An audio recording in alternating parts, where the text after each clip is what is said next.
What's going on, everyone? We're back again. Another episode of the WrestlePurists Worldwide podcast, hosted by myself, Joe Hulbert, Manny the Hooper, either of WrestlePurists, but known as Backup Hangman. And we're going to get into a few things. 25 years of Edge, a few other things, but that's not the main thing we want to start with. First things first, like, subscribe, super chat feeling generous, turn on the post notifications, and hope everyone's doing good. Starting with my fellow co-host, Joe Hulbert. How you doing? I'm good, mate. It was actually a quieter weekend than usual. As of late, it feels like every weekend has been kind of loaded, right? I thought this weekend was a little quieter. Nice to reset some before, the calm before the storm, right? We've got some big weekends ahead, to say the least. And it's an important time, so I'm excited to get into some of it. Yeah, man, definitely. Manny Hooper. Screen name is Long Live Edge Friday Night Warrior. Very interesting. I believe you've just finished watching Edge versus Sheamus. Fired up? Yeah, it was it was probably the best match of the weekend. It was really good, and can't wait to talk about it. Yeah, man. Good stuff. Ibu, fresh off an episode of Face Off. Episode number 2 of the world famous Face Off podcast. How are you doing today? How do you think you did in your debates yesterday? The last one was kind of amicable. The first one, where it was me and Chris on Collision Dynamite, I feel very passionately about what I was arguing, and I think I just think, like, if you're really considering what I'm saying, like, there's no way you could side with Chris on that one. But I know people have their personal affinities for the show that they prefer, but I think when you break it down based off the question we had, which is creatively, I feel like I've made some pretty good points to argue in favor of what I was arguing. And I say that while also saying I don't want people to think that, like, I'm incapable of criticizing the show that I prefer, because you'll certainly be hearing that later on in this show. But broad stuff, big picture, I think I made the points I needed to make, and I thought we had a fun show yesterday. So if you missed Face Off last night, I want to thank you guys for supporting that, and definitely check that one out. We had a good Sunday with that show, and with the ACA pod, 2 shows in one day, and you guys came out for both of them and showed out, both over 1,000 views at this point. So thank you guys for that, and I'm happy to be here today. Yeah, man, we had the strong double header on Sunday. It was good. It was good stuff, man. So if you haven't seen them, go check them out. But yeah, let's jump right in. We're gonna do a little weekend roundup, and like I've said at the very top end of the podcast, Edge, 25 years of Edge. That was this past Friday on SmackDown. Pretty decent episode of SmackDown. There was a bunch of vignettes and video packages building up to the main event, which was Edge versus Sheamus. Edge's hand-picked opponent to celebrate his 25 years in WWE, and I don't think I'm going to do a better job than some of the other people on screen of articulating how much this did live up to the occasion and even surpassed it in some aspects. So I'll throw it to you first, Hulbert. I know you was a very big fan of Edge versus Sheamus. I was, and it's, I didn't think it'd be bad by any means, and I always love watching Sheamus wrestle, but on paper, this looked to me like a nice babyface match for the house. You could do so with 2 veterans and keep the people engaged, and they'd love it, and then a post-match is where the real kind of celebration takes place. That was not what we got at all. Like, what you got on Friday was everything that Edge possibly has left to do physically. I don't know if he intends to wrestle again. It seems like he may. But if that was it, that would be a more than satisfactory conclusion to his in-ring career. They brought it, man. Edge, he kind of made it like a thing, part of his branding, which was a little bit lame. But he's kind of the best stuff he's done since he came back has been built around this idea of grit, right? This kind of like, rugged, old school wrestling. I much prefer that version of Edge to the more theatrical, kind of quirky version with some of the facial expressions. Sheamus was the perfect opponent for that side of things because he provided the physicality and the kind of the edge, pun definitely not intended, to the work that we saw. Because Edge, his offense is not the most explosive anymore. It never was, right? We're being honest, but especially now. He's an older guy. Sheamus was clobbering him and he toughed it out and it gave the match a real heart because, any human could see how Edge was going for that match. Going, he's feeling it, and it added such kind of soul to the thing. It was such a passionate performance. So I loved the match. They managed to even scare the crowd with an upset at the end with the Brogue kick. That was a real false finish. The pit was concerned about that. So incredible match. Honestly, was kind of baffled by how good it was. I thought it was great actually. So probably the best. I'm kind of intrigued as to what's considered better in terms of WWE TV matches. I don't know. I've seen one better this year, so I'm not as well versed as you guys. But yeah, Interesting. great match. Great match. I thought. Was Rey Mysterio and Walter this year or no? It was last year. Yeah. Oh well, this was the last time I watched SmackDown. Well, you can tell Edge was feeling it when I think the first move Sheamus hit him with it was like a backbreaker, and you could just see like the life leave Edge's face, and just like it was going to be a long night. Yeah, he looked like it was going to be a long night, and throughout the match, I did not feel like it dragged at all. Even usually the commercials kind of like annoy me because like I'm so used to picture in picture now, but when the commercials came, it didn't bother me. It just felt like it was part of the match, and they kept going. The physicality. I'm shocked that Edge brought out I don't know what you call it. It's not a sunset power bomb, just a power bomb to the floor. He brought out that spear again, and it was just cool. I mean, it was just a really fun match. I haven't seen Edge wrestle at all since he's come back.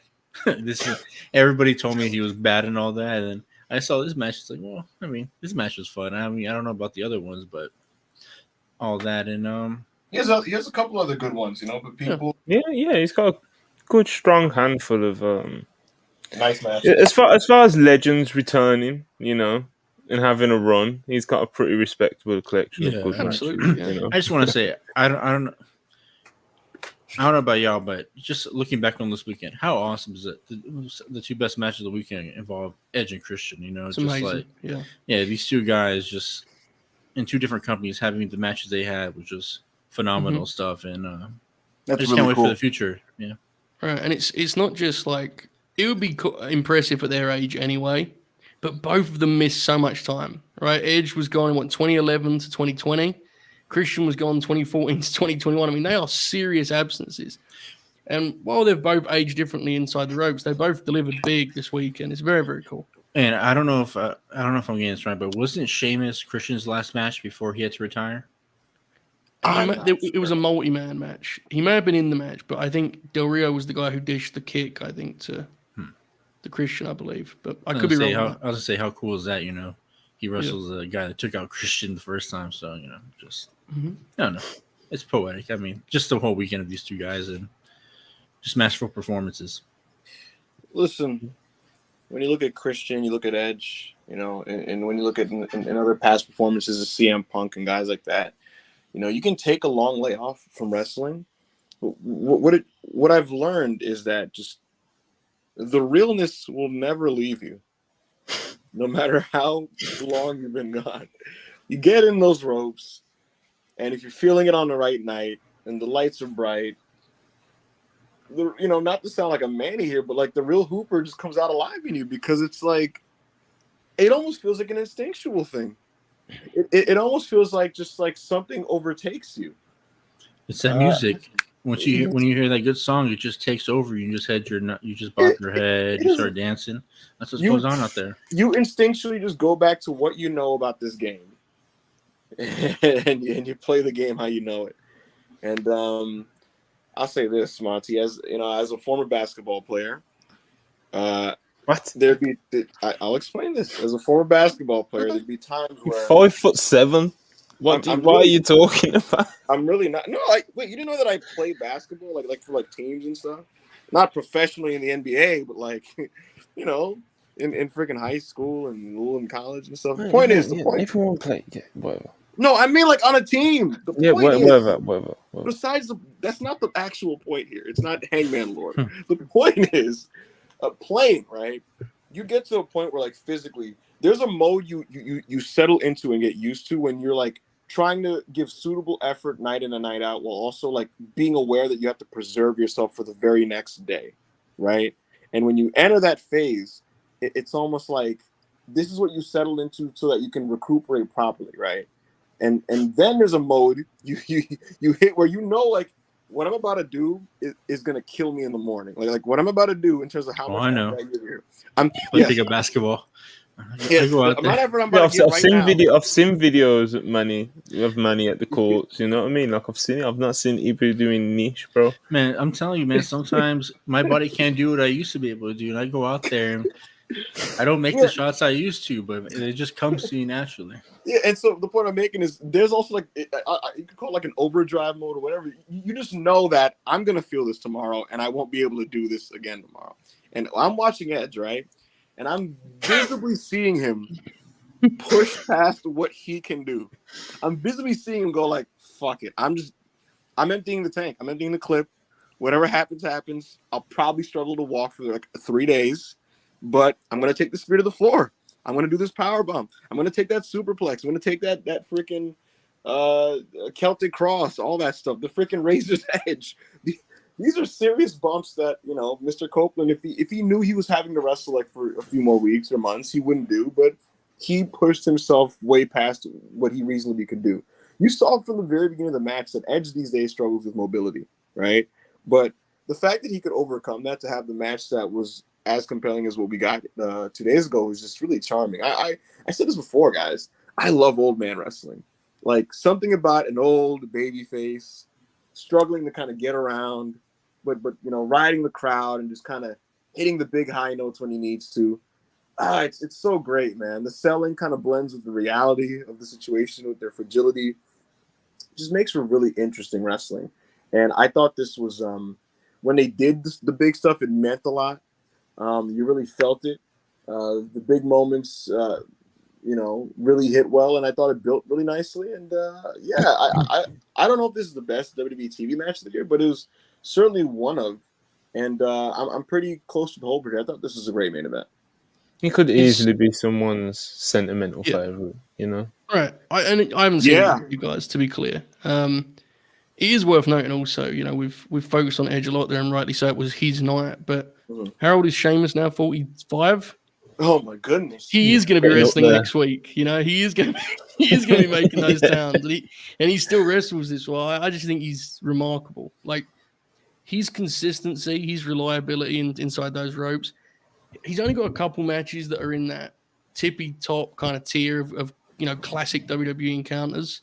But he's got so many matches that are worth your time. If you've just got 10 minutes, you want to put a TV match on, Sheamus will very seldom let you down in that scenario. He always brings it. Great physicality, great energy. So he was terrific here. He might even be... You could definitely make a case at this point, you know, 3.5 years in, that Sheamus might be the best television wrestler of the 2020 so far.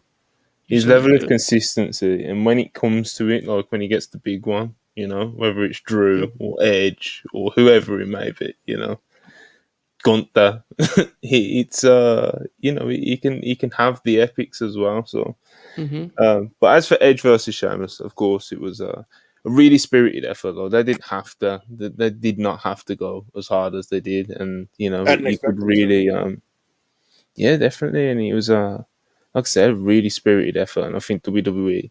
We were saying earlier in the week, like I would have been absolutely stunned if this was like Edge's last match in WWE because of kind of like the lack of, you know, the lack of build up to it and kind of, you know, spotlight put on the fact that it is. But they did kind of, you know, they did mention that it was going to be the 25-year anniversary, and they did build to that. And of course, he did say last year that Toronto is where he would like to, where maybe he might want to call it quits, you know. But I do think when it came to the night, with the video packages, with his family being at ringside, the entrance in the all white and blue for the Maple Leaves, just it being in Toronto, I thought WWE done a really good job of kind of like just capturing the occasion, and you know, the Toronto crowd really brought it, and you know, that kind of took it to another level. Of course, it did, and if it is his last match in WWE, yeah, I'd be fine with it. Yeah. You know, it's not like he's not going outside. It doesn't. He didn't feel like it was just under the radar. Like Friday was Edge's night. You know, and it's cool that WWE gave him a chance to have one final match, because sometimes when I feel like when legends retire, they don't really give them that option. Sometimes they go out like Kurt Angle or whatever, where you have a 2-minute match or 3-minute match, and at least he went out there and had the best match possibly he can. at the age he can in his body. So if this is his last match, it's fucking awesome and salute. I have to add, Monty, that I just thought it was a top to bottom 2-hour overall television package when it comes to the presentation of Edge's potential departure here. I thought it was really just classily handled, where like you'd get these first they did the vignettes where like, you know, everybody's kind of saying thank you to him. Then they did the one where like you see him talking to Bret Hart as like a teenager, and then he's just like, how do I break into the business? And Bret's just like, oh, you know, you gotta da da da, and he just go through his career, and you know, you got all these packages throughout the night, and they made sure to like let you know like this is the Edge episode, and then he has the match he has in the main event there. I just thought it was a very I just like that type of focused TV presentation. You know, like SmackDown knew what they were trying to accomplish on Friday, and there was a couple things, but one of the major primary one was like this is the Edge episode, and you know, it was a success in that respect, and I just really enjoyed that side of it. Like genuinely, sorry, Manny, but just quickly, you would have. I mean, I'm not a huge Edge fan, but that episode was so well done, and those video packages were so well done. You almost had to feel nostalgic and had to feel sentimental about it by the time it was done. That's how good of a job they did. Manny, what you gonna say, mate? Go for it. Said, I hope it's not the end because I kind of want to see Christian and Edge go out together. I don't know. I'm a sucker for like tag teams. They come in together and they just leave together, just like on final note. So I'll tell you what, Manny. Last night on Face Off, I talked myself into Edge and AEW. Like I was saying it passingly, like to pop myself, and like I didn't really actually care either way, to be completely frank. But I talked myself into Old Man Edge versus Heel Moxley. I don't know. It's just something I want to watch. Let me pitch you an Edge versus Roderick Strong match. How about that? Of course. Always back to the Roddy. Always back to Roddy. But yeah, man. Thumbs up from WrestlePurists Worldwide for 25 years of Edge versus Sheamus in the main event of SmackDown. What else was on SmackDown? The LA Knight business. Yeah. Absolutely. Yeah. The Grayson Waller effect. The Grayson Waller effect with Rey Mysterio and Santos Escobar. Interrupted by Theory. And then he called out Adam Pearce. Adam Pearce was about to make a grand speech, and then, you know, the music hits, the crowd goes wild. When they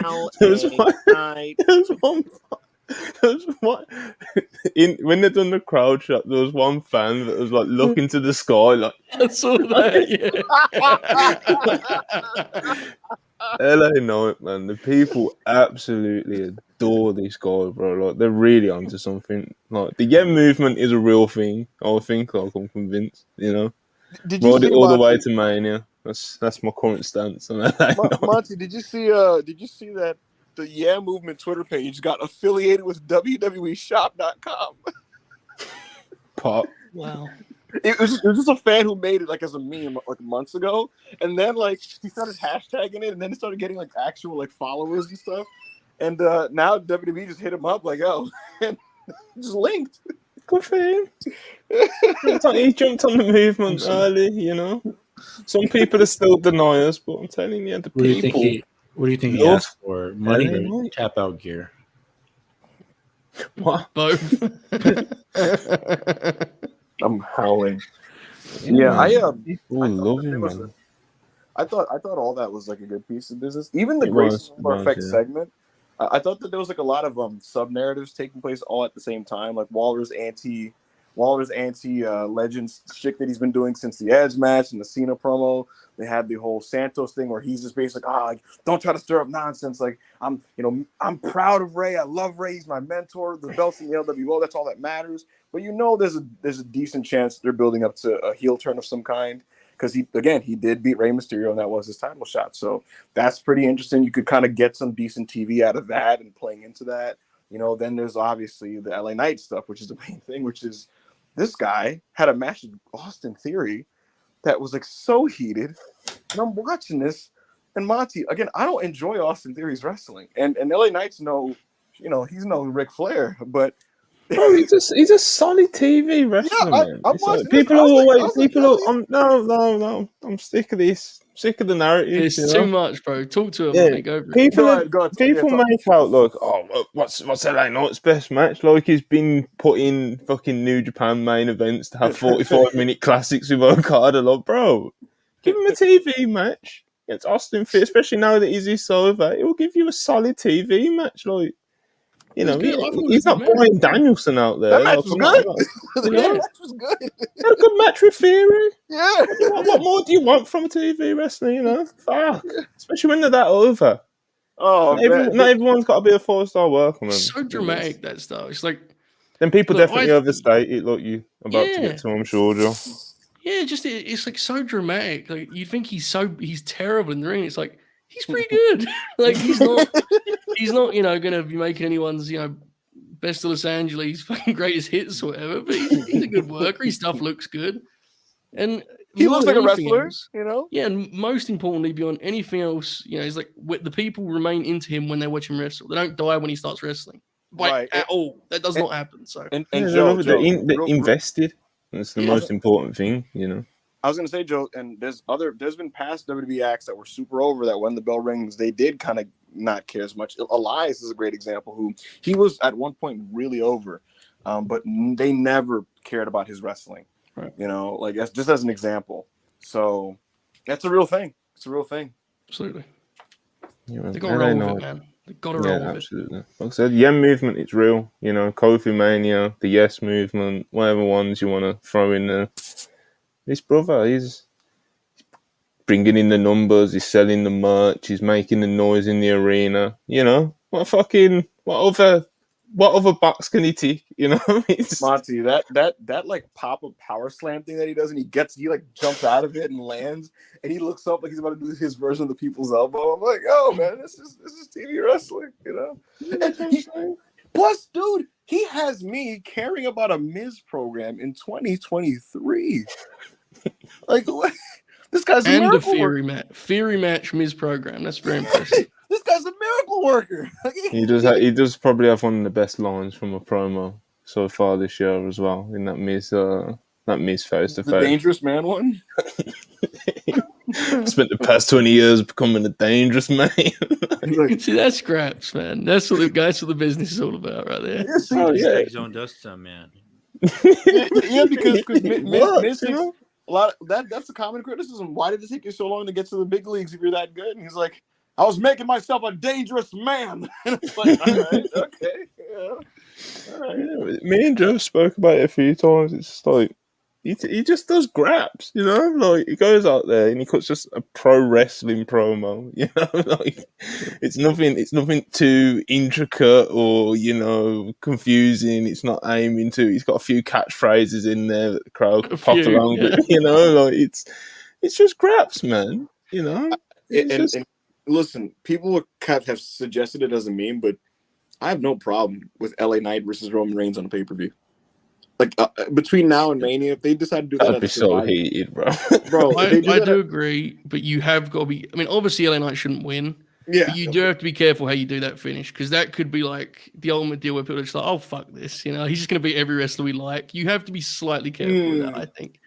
Because there is like, I think we're all, I don't speak for you here, Manny, because I know you don't really watch, but like, I've defended Roman a lot and like Roman's work a lot. I know Monty does.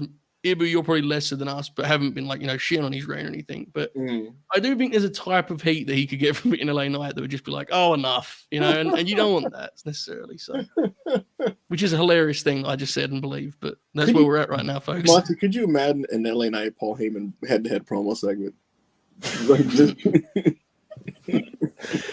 I'm telling you, man. There's shit for him to do. There is definitely shit for him to do. In my pocket is the amount of money you owed everyone in ECW. Yeah, and it's just like, what are we talking about? Yeah, man. I'm telling you, LA Knight. People love him. People invested in him. Hopefully, they just keep going with it. He's been it's only been like a week or maybe 2 weeks that he's been kind of like really heavily featured across both shows. So more of that. And I have a question for you, Monty. Yes. They did a Heyman interview. Jay is kayfabe. He quit. Roman's on hiatus. Jimmy is scheduled to just, I guess, keep this slightly going next week. The company sources from WWE, when I asked about the bloodline and status of the storyline, they basically said that they said the stove is on low. Was what they said. The heat isn't off. The stove is on low. So they're probably going to do little tidbits and check-ins and stuff with the tertiary characters and potentially develop a Jimmy while these other guys are gone. My question for you is, what do you think about this approach that they're doing, this subduing of the story while kind of touching on it a little bit and, you know, while kind of scaling it back? Like, what do you think about that? And the general direction? It's not exactly optimal considering the turn you've just done, you know, like it's such a huge turn in the story that, like, ideally Roman's time off wouldn't be around now, you know, but, you know, if Roman's taking time off and there's nothing they can do about it, then there's nothing they can do about it. And obviously I'd rather it be kind of the way it looks like it's going to shape up now with, you know, people like LA Knight, this new Hurt Business group, etc., stuff like that getting more pushed to the forefront of SmackDown.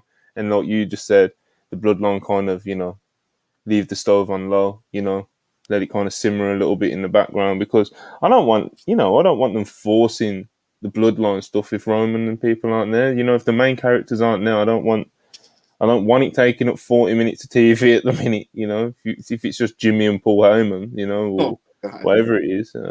But at the same time, you still want to keep the characters all relevant. So Heyman, keep it, like you said, keep it on low. Heyman, keep him around. Solo, you know, Jimmy, whatever, you know, but you don't have to do anything too crazy. Right. Yeah, I just, to me, it feels like they did a movie cliffhanger, and these next little tidbits are like the equivalent of those Marvel Disney Plus shows where it's like, for the sickos, if you want to keep up with this tangential side information, you can watch these fucking things, but the next movie isn't happening for a little bit, and so you know. It was very spiteful. I don't know if you intended it to be, but it was very spiteful. I guess the Disney Plus shows. Yeah. Listen, for the folks in the chat, if you listen, WandaVision, all right, you know, then the fucking Captain America one, and all. If you got to like 5 shows deep and you were still going, it's like, what? You're a mark. Like you're a fucking mark, bro. Mandalorian sucks. That's not a Marvel. That was wow. I like Mandalorian. You know? That was a crazy 10 seconds of content from a wrestling podcast. I gotta watch Falcon and Winter Soldier to know what's going on with Guardians of the Galaxy 3.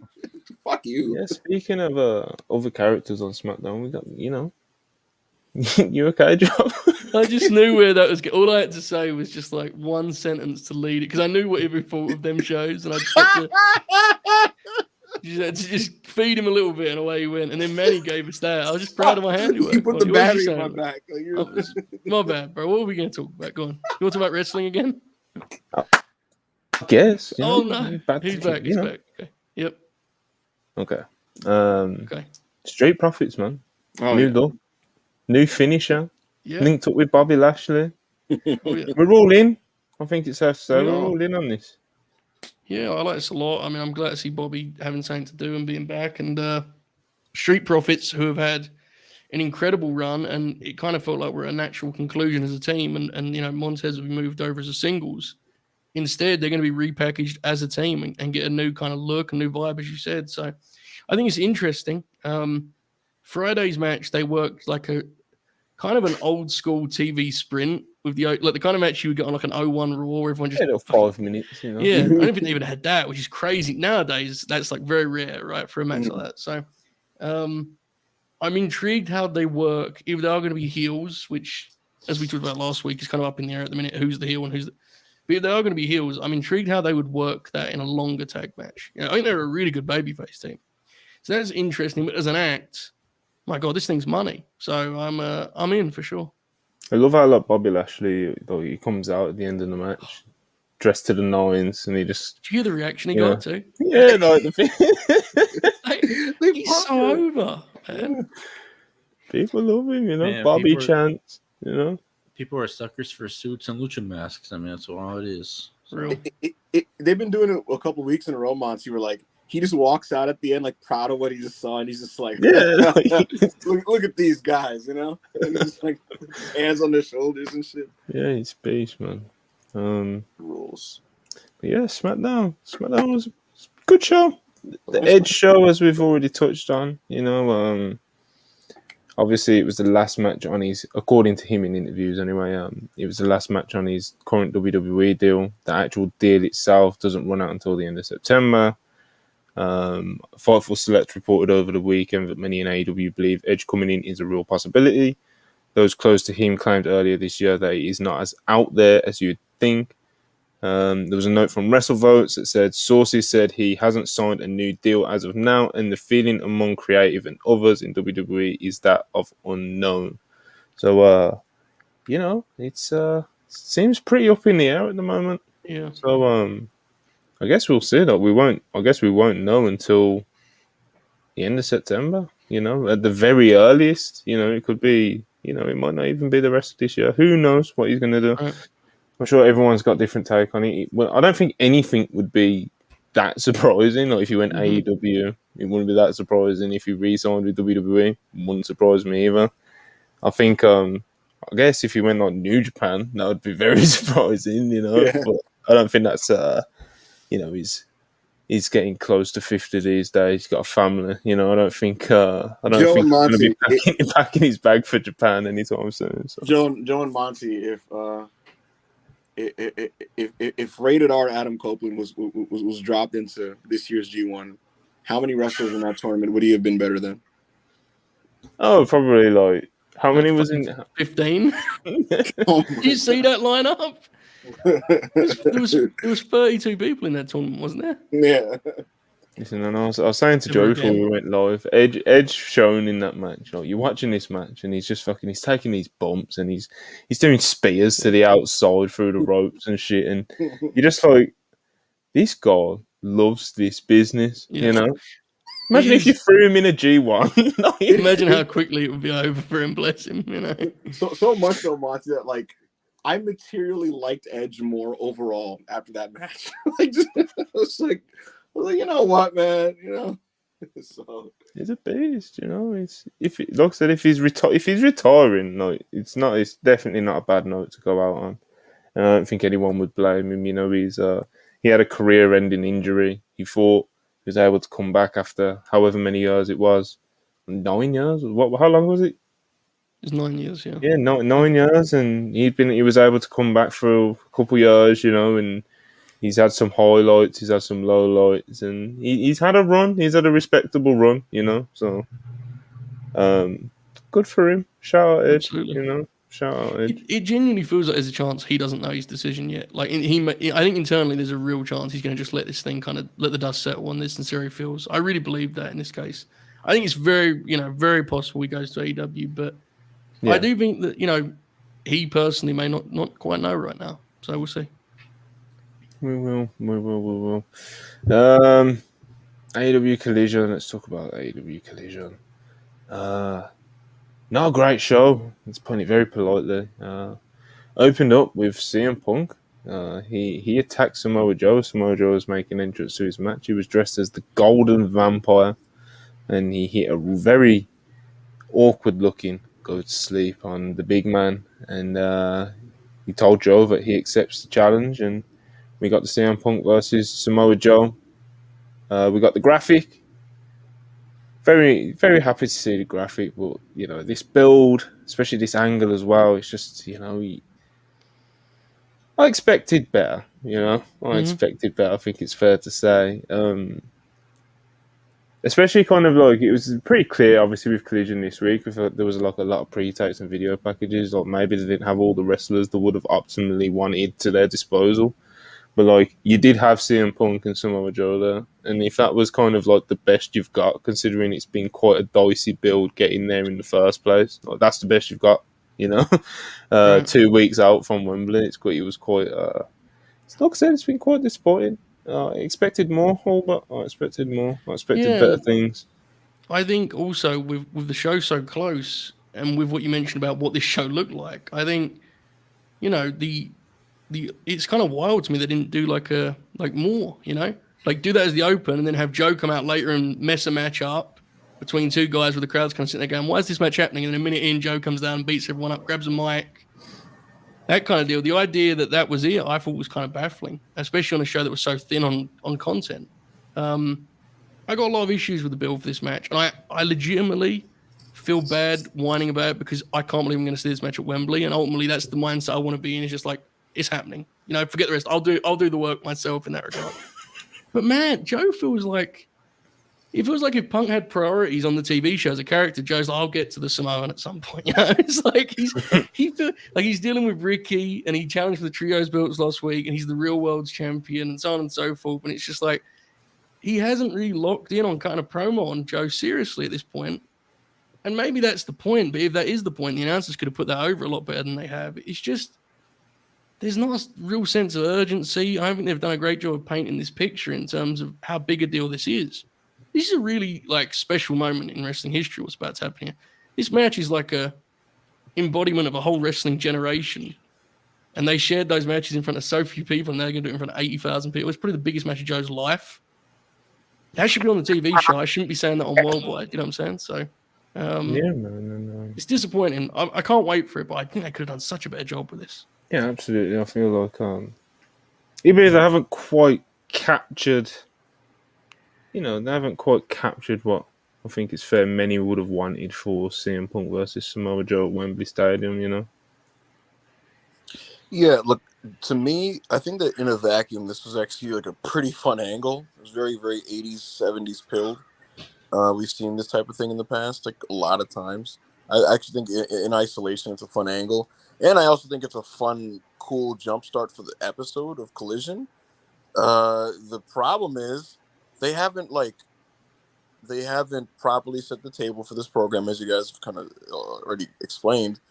And if this was 6 weeks out, whatever, Yeah, like it's like this was a cool update of the week for that thing, But for this show, given the situation, and also given the fact that you're operating with a skeleton crew for this episode, and you're already light on content, this would have been a show where I would have no problem, Monty, if we cut back to Joe Punk 3 more times, or 2 to 3 more times. I would have not had an issue. Like if they did this right to start the show, and then Joe maybe took a mic or beat up a jobber, like if he interrupted a match later and cut a promo, and then they brawled or something, and then at the end of the show or something, you see one of them leaving the arena and they cut another promo on the way out. Like you could have done something like that, because at the end of the day, it's like these are the 2 of the top guys on Collision, and if you're missing a bunch of other ones, why not? I'd rather see more of them than some of the other players that got like extended ring time that you could have cut by 5 minutes. So that's kind of where I'm at with this situation. But yeah, man. 6 days out. Yeah, 6 days out from Wembley. They've got one more taping, because I believe they're doing the Collision taping on Wednesday. It's going to be a double taping, which I'm sure will be interesting and will be reported on. But yeah, man, they've got kind of like one more shot to sell this thing, unless they do something on Dynamite, which I very much doubt. But yeah, hopefully they do something. Need some more hot angles on this show, and company in general, to be honest. But as a whole of a conversation, it really bothered me after last night's Collision, Saturday's Collision. That's the show we got, and then right after you find out they did Zack Sabre Jr. versus Metalik. Yeah, and I couldn't believe Zach was in the building. Yeah, I was baffled. I was just like, that was so weird. Yeah, I said, you're fucking kidding me, bro. Like there's like you guys did nothing wrong in this show, really, and then you told me that you saved Zack Sabre Jr. and Metalik for a dark match after the show. Like, what kind of shit is that? I mean, I don't know. It was just, you could have and they've used Metalik on Collision before. They used him against Jay White, I believe, right?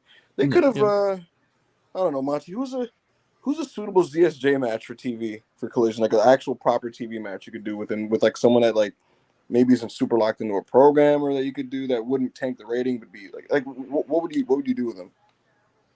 The Collision roster. That's the thing, I don't know, man. You could have.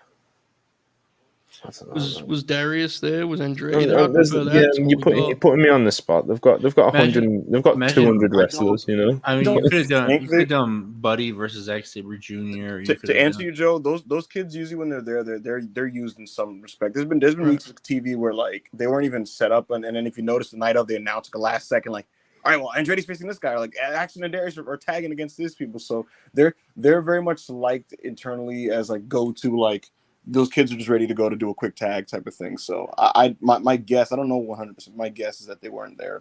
If Genuinely watching the show, I would have just put Malik and Zach on the card in that you would case. just put that match Yeah. straight up, like just Yeah, because what they did, they like Dawn and Jay was a nice match, but it was like 13 minutes long. You could have shaved that some.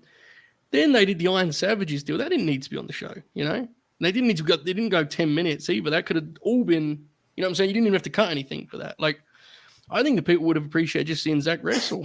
To be honest with you, I think you guys are forgetting Zack Sabre Jr. probably defended his. Yeah, it's the thing. People are saying people that like couldn't take a loss to ZS show right now. Yeah, I mean, Yeah. Buddy just do Matthews the Metal could League match, bro. Buddy Matthews could have lost to him. Yeah. Yeah, you could have done that, or you could have done Metalik versus Andrade if they were there or whatever. I mean, like you could have just done. You could Andrade would have to lose. Andrade would have to lose though. What? Andrade would have to lose. Oh, I thought you meant. Yeah. Andrade wasn't there, right? So He wasn't. But oh my God, Andrade Metal League would be a fun 6 minutes. You know, like Yeah, man. Yeah. Yeah, let's do see super chats before we carry on with Collision. Zaid Nadi 499. Ibu, as president of WrestlePurists Cody fan club, why are so many people in demand of the man's greatness / talent? You saying Cody and Brock is greater than Pac isn't a hot take. Just a circle to find yourself on Twitter, you know. Zaid, thank you for the super chat. To me, I think if you like don't even want to be open to the idea that those guys are better than Pac, which they are. I think that says something about how you, I guess, observe wrestling, to be honest. And Cody, he's off-putting. I get that. He's a bit off-putting to people sometimes because of how disingenuous he can be. But as a talent, I mean, he's undeniable, and there's a reason why, even after losing at WrestleMania and being many months removed, there's a reason why he's still like the most over guy on Monday Night Raw. There's a reason why he's a leading man. There's a reason why his TV shows are selling out to this day. 10,000 in Quebec. He's just an undeniable talent, and it's why the fans haven't hijacked, and they're still kind of riding with him, and they're willing to be patient and stay with him until next year's WrestleMania. Like that's something that's like almost crazy to me. Like the idea of that. Like most people would kind of lose the fans because it's just that's too much of a commitment. But it's because of how good he is at being an ace, and this company's been starved for that type of top level babyface that they can rely on for a long time. Cody's good. Zaid Nadi 199. Watch Bryan versus Cena. One of my 22 5-star matches. Manny and Joe Holbert just watched that match on the Late did? Night Grin at SummerSlam 2013. Manny, can you tell me your thoughts on that? It was kind of hard to pay attention after watching Punk and Brock again. I mean, it was a good match and all that, but I said it was just hard to focus on. I was really distracted after watching that match. After I couldn't get over Punk and Brock. What did you think of Punk and Brock watching it back? Because I rewatched it 2 years ago and thought it was like a 5 low key. Yeah, I think it gets better after every rewatch. And yeah. it's just like you start noticing more little details and all that. Just the physicality. I was going on and off how this was like a hardcore match, but there was no weapons involved till like the final 10 minutes when they're using the chair and all that. And then every chair shot actually meant something. And like you can tell, like it took it out the toll on the wrestler every time they got hit with it. And it was just fucking beautiful wrestling. And then Paul Heyman trying to get physical and having no effect on Punk, and then Punk holding on to his tie, and Brock just yelling "Let go, let go," and all that was just oh my god, it was awesome. Brock in that night was ridiculous. I think it's one of the best matches in the history of the company. Yeah, it's my number one match. Yeah. It's awesome. Austin Kinkle, $2. Imagine a Mikey Ruckus Edge song. Oh my god. It's Edge. It's Edge. I'm just going. You think you know me?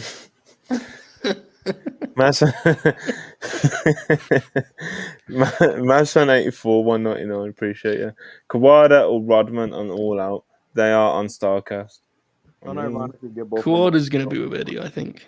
Yeah. I unironically get both of them on the show in some capacity. You underwater right now, maybe? Can you hear me? Hello, can you hear me? Exactly. Oh, Yeah. bro, chill That out. was Yeah. very strange. Sorry. Yeah, no, Kawada and Rodman, get both of them on the show in some capacity. I can easily see Kawada, like Joe just said, accompanying Eddie Kingston, and Dennis Rodman. Make him an You got to do enforcer. something with him and Juice, bro. Put him with Bullet Club Gold. Yeah, make sure he comes out in a Bullet Club shirt, not an NWO shirt. Juice and Rodman is fucking amazing. That would be incredible. See, that's better than with the pitch I was gonna say, which is gonna make no sense. I was gonna say have him be the special guest enforcer of Miro and Hobbs, but nah, let's let him join Bullet Club Gold and then turn on Bullet Club Gold at the end of the match and punch Juice. Yes, yes. Hunjo, $4.99, appreciate that. Am I tripping thinking MJF is AEW's most valuable / important asset? He's the world champion, so you wouldn't just off that, like you wouldn't be crazy or tripping. But anyway, losing him to WWE in his prime would be more devastating than any other talent. Yeah, it's not gonna happen though. So, the comment is correct, and I'm not even like a huge fan or anything, but it's just he's like 26 and he's the top guy in the company. He's absolutely the most valuable asset. Yeah, and I mean it's like the only relative good thing going on right now. So yeah, you lose him, and what does this company have? He's followed up by to that. There we go. To that end, the lasting image to the biggest event AEW ever likely does has got to be MJF celebrating a win. Would age so well 5-10 years from now as he carries AEW. Yeah, definitely. It's sound logic, you know. Appreciate Super Chat. Will Chisholm, $5. Just the way they work, I now want to see Sheamus and Bobby Lashley in the G1.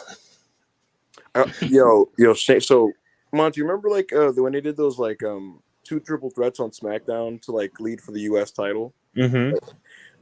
Sheamus and Lashley in one of those the one that had like Theory in it, they had like a couple brief exchanges where they're just clubbering each other in the face, like they're just clubbing each other. What I do, bro?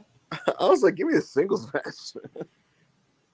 Yeah, but Bobby Lashley partakes in the art of meathead wrestling. Bro, and Sheamus clobbers people, you know. It's really crap. Is it me, guys? Like, doesn't it feel like Bobby at the end of like half his TV matches is bleeding in some part of his body? I love bleeding. Bobby. He's kind of clumsy, and he seems to always be on the verge of like falling down, which is real craps. You know when he does that spot on the outside where he puts the guy on his shoulders and runs him into the post? He's got like a 50-50 rate on that. Like he may fall before he gets there and just fucking launch the guy into it. He may hit his own head. Joe, anything's possible. He is the final form of the WCW power plant. Real. Like he just Cody Wills, $1.99, appreciate it. Montgomery and Joey BB. What shirts you wearing Sunday? Probably a Hawaiian shirt of some kind. It's gonna be hot, I think. You've got a gimmick to live up to, you know. Yeah. Montgomery. I'll be rocking some of the finest threads. You know, that WrestlePurists merch. You know. Oh shit! Really? You gonna wear your own merch? Yeah. We're gonna go with a late night grin shirt. Yeah. What do you think this is? I respect it. I'll be in the hoodie.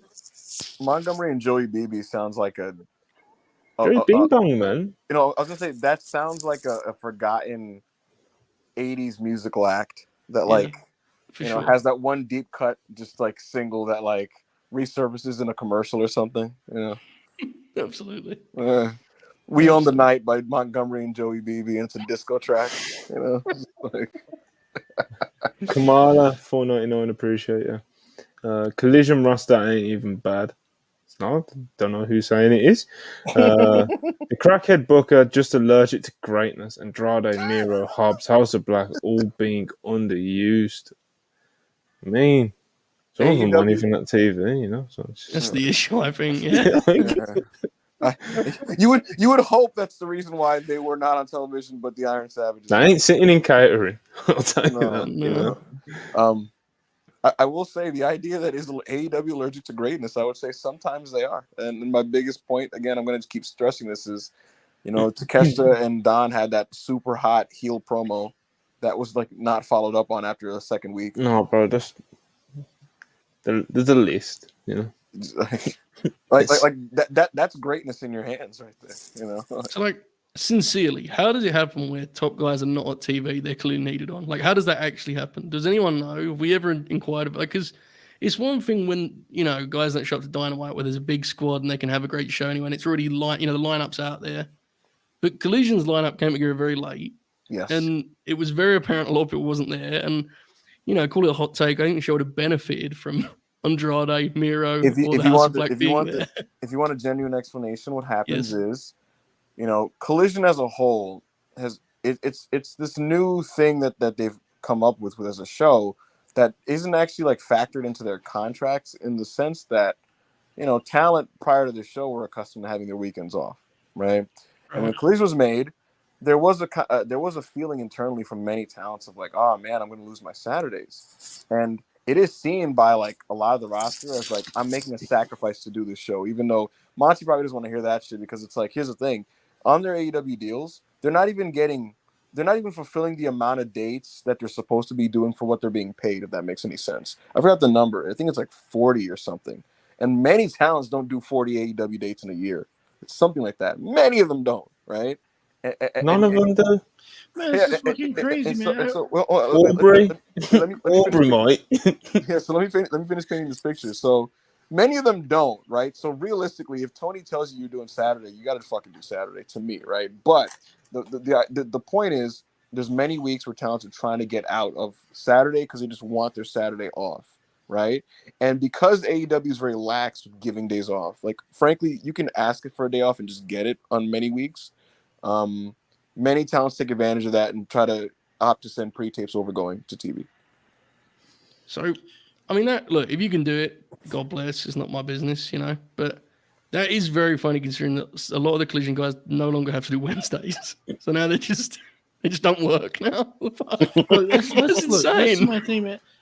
I mean, fuck, man. You only work one day a week, and you're bitching about the one day you don't want to work. Like, how does that even work? So, I mean, I don't want to be. I don't even know how to attack that, because I go to work every fucking day. I wish I could only go to work one day a week. What about the everyman? Oh yeah, that's weird, bro. Until a couple of years ago, WWE wrestlers were like wrestling 6 times a week. Right. I'm glad. To be clear, I am glad that it's a much more positive environment. And there are times where guys need to take days off, and I'm glad that can happen. But that does sound excessive, because the show I watched on Saturday needed fucking wrestlers. It was so thin, So, I mean, if they're worried about partying, you can party at whatever city you're in. I mean, I don't really. You didn't even need the entire, like, you could have just give me Miro, give me Andrade. We can work with this. I can, if I was like Phil or whoever putting this show together, right? And I have the same exact setup, but also also Andrade and Miro are there. I'm throwing Andrade against somebody, like maybe a Lee Moriarty, maybe a fucking what's his guy's name, Metalik, and then Miro, I could put him against somebody. Maybe you could do a tag with him, and then he could physically be there to actually have a verbal head-to-head with Will Hobbs, and then you do an extra Punk and Joe angle, and all of a sudden this is a nice episode. You know what I mean? Like, you know what I mean? Also, this is a nice episode of TV. So,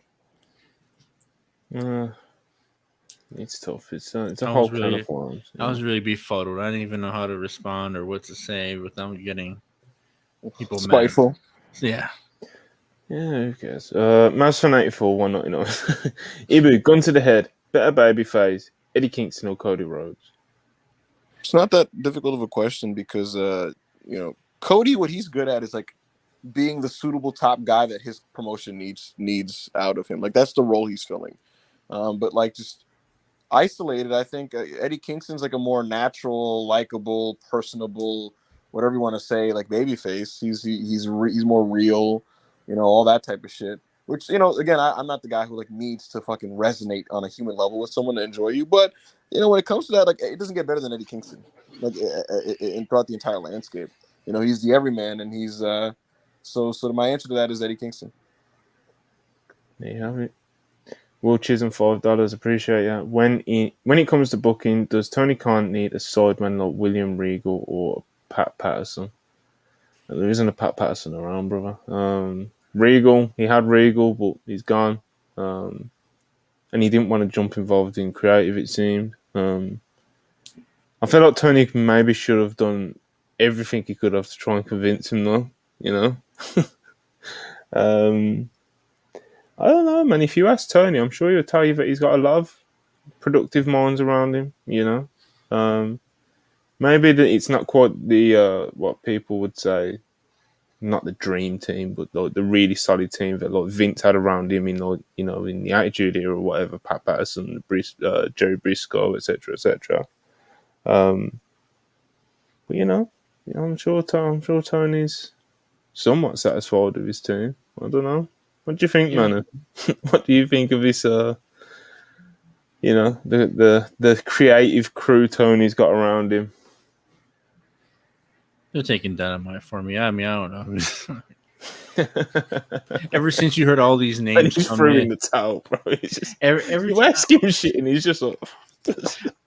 After since like you've seen all these names that come in, you're just like, I mean, they're not helping Dynamite get better. I mean, they get worse every time I watch every week. I mean, shit.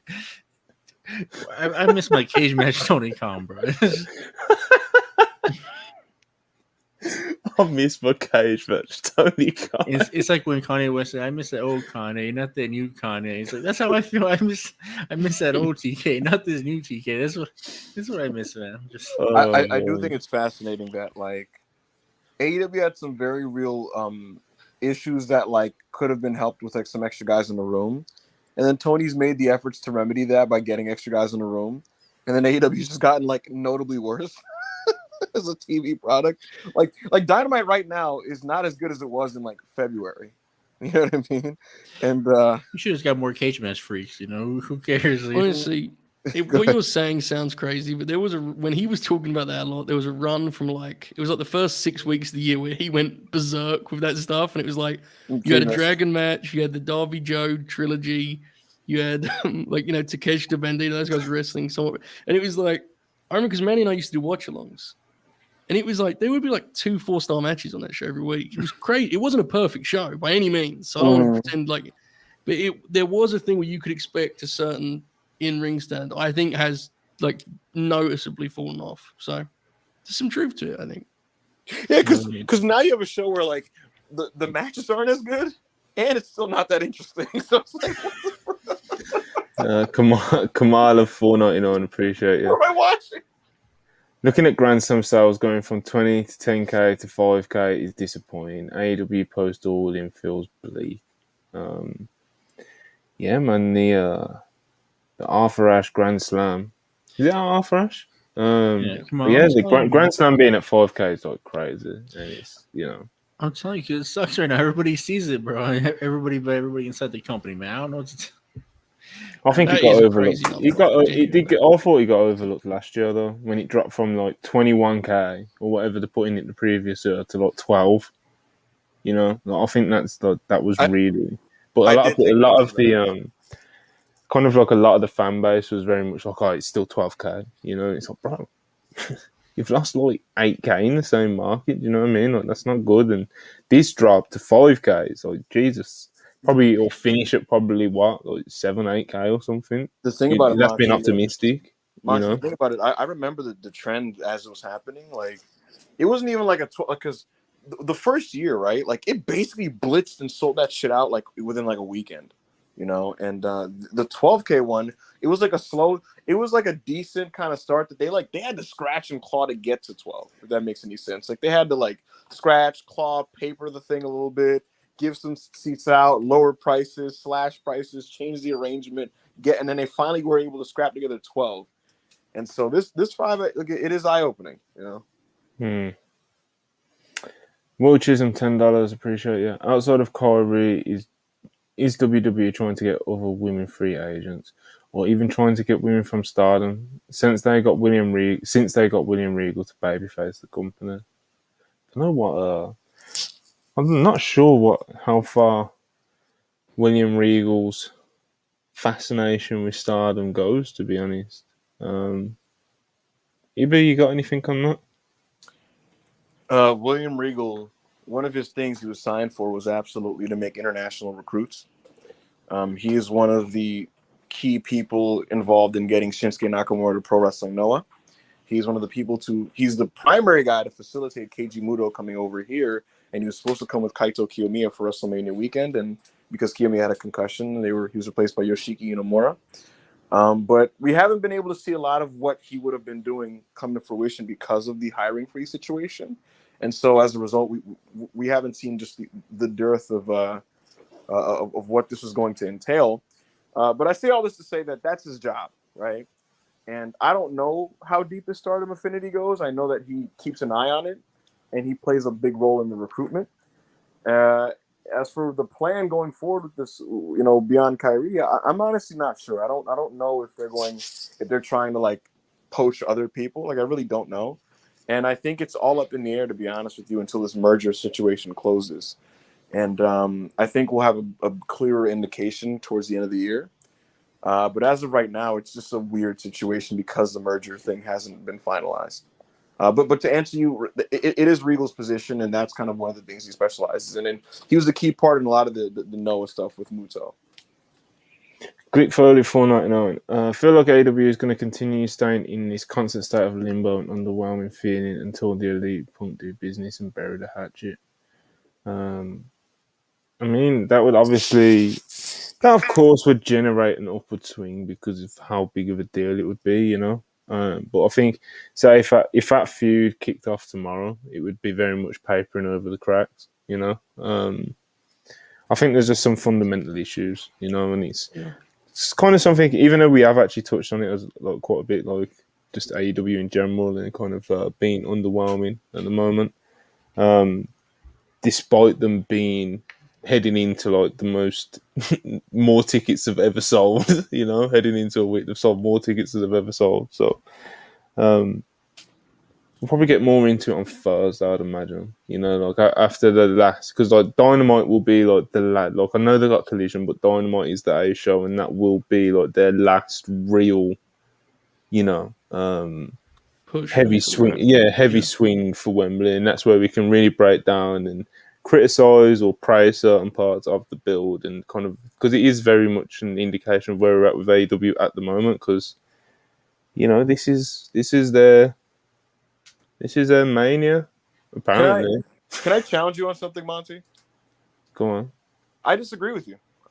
You're saying that this would be papering over the crack. I think that when I really sit back and I evaluate my problems with the company and what's working for me and what's not working for me, I think that this looming elephant in the room is actually the biggest problem with AEW, indirectly, because it's not even really about doing a CMFTR Elite program at this point. Like, yes, that as a short-term interest boost is like could be a papering over the cracks, right? But I think it's much, much, much deeper than this, because ultimately the existence of Collision and the soft roster split is like the real compromise that's taking place with the promotion. But AEW is just not the sum of its parts right now, because I think the best version of AEW is an AEW that's wholly unified in every way. I think that the point, the real thing is, right, if Phil buries the hatchet with the Elite, then he can be at TV at Wednesdays. And when he's at TV at Wednesdays, you know what you start to see, Monty? So all of a sudden, some angles are going to start making a little bit more sense. All of a sudden, certain things are going to be a little bit more coherent. It's true. He's going to be there, right? Which means he's going to produce a little bit, which means the best aspects of Collision's coherence then trickles into Dynamite, and then he can actually lend his whatever you want to call it onto the TV. And at the end of the day, it's like what Collision lacks, Dynamite has. What Dynamite lacks, it's too many what ifs, bro.